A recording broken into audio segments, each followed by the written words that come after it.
সরকারি আইনজীবীকে প্রকাশ্যে কুপিয়ে হত্যার অভিযোগ আছে ইসকনের বিরুদ্ধে। এবার সেই ঘটনার মূল হোতা গ্রেফতারের পর জানা গেল ভয়ঙ্কর সব চাঞ্চল্যকর তথ্য, যা শুনলে রীতিমতো গা শিউরে উঠবে সবার। বিস্তারিত মোহাম্মদ সোহাগ বিশ্বাসের রিপোর্ট। গোটা বিশ্বে গুজব ছড়িয়েই ক্ষান্ত হয়নি এই চক্রটি। আদালত প্রাঙ্গণে চালায় তাণ্ডব। কুপিয়ে হত্যা করা হয় আইনজীবী সাইফুল ইসলামকে। সেই ঘটনারও অপপ্রচারে নামে তারা। আইনজীবীকে যারা হত্যা করেছিল তাদের মধ্যে অনেককেই ভিডিও দেখে গ্রেপ্তার করেছে আইনশৃঙ্খলা বাহিনী। সবশেষ এই ঘটনার সাথে জড়িত প্রধান আসামি চন্দন দাসও ধরা পড়ে আইনশৃঙ্খলা রক্ষাকারী বাহিনীর হাতে। বুধবার মধ্যরাতে ভৈরব থানা পুলিশের একটি টিম অভিযান চালিয়ে রেল স্টেশন থেকে গ্রেফতার করে তাকে। চন্দন চট্টগ্রাম কোতোয়ালি থানার সেবক কলোনি মেথরপট্টি এলাকার মৃত ধারীর ছেলে।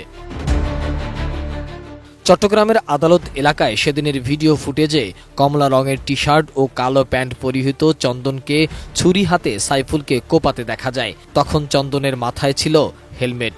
পুলিশ জানায় চন্দন কিরিচ হাতে আইনজীবী সাইফুলকে কুপিয়েছিলেন। হত্যার পর সে আত্মগোপনে চলে যায়।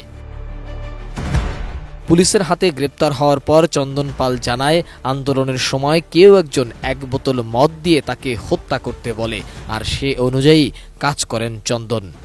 ঝাড়ু নিয়ে সিটিকে চাপড় নিয়ে বার হয়েছে, ধরেন আমাকে এক বোতল মদ খাওয়াই দিয়েছে, তুমি মারেন। আপনার পরিচয়টা দেন। চন্দন, চট্টগ্রাম। আপনাকে কি করছে, কিভাবে মারছেন সাইফুল ভাই? কি আমাদের আমাকে আমরা ধরা দিয়েছে, কে মানুষ এটা ধরাই এক বোতল মদ খাওয়াই তুমি মার। আমি খাই এক বোতল মদের বিনিময়ে আপনাকে আপনি